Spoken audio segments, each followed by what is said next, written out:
Welcome to video 8.5e, a proof using the side splitter theorem. So here's example 4. Given that XA is parallel to YZ and that angle XAY is congruent to angle XYA, prove this proportion. Okay, so the very first thing I'm going to do is say, hey, it looks kind of like the side splitter. Let's just write down that proportion. So if I were to use the side splitter, I could definitely get WX over XY equals WA over AZ. Just a straight shot of the side splitter theorem. Hey, this thing is very close. The only difference is they've got XA and I've got XY.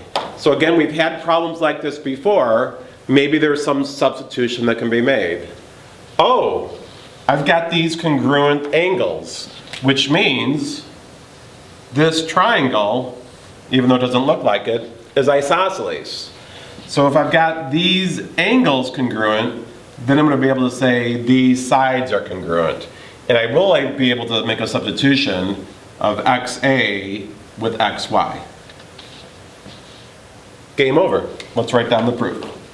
All right, so I'm going to start with the side splitter theorem. So I'm going to start with the parallels before I can use it. So XA is parallel to YZ. That was given. Based on that, I'm going to do my side splitter theorem, which I wrote down as follows.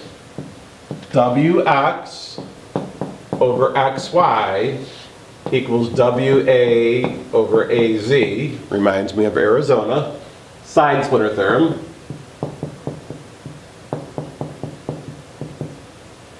Then what I'm going to do is try to make that substitution. So now I'm going to use this statement here.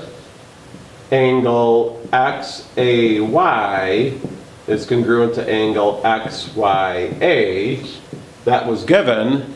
And then I can get those two sides to be congruent. XY, that length basically equals XA.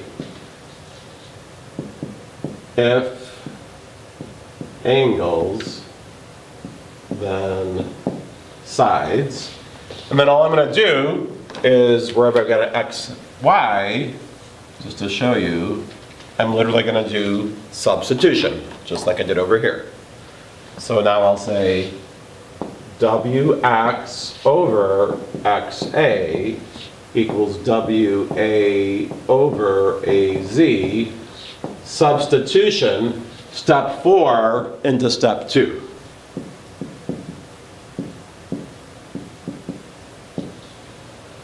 So there you have it, a proof using the side splitter theorem.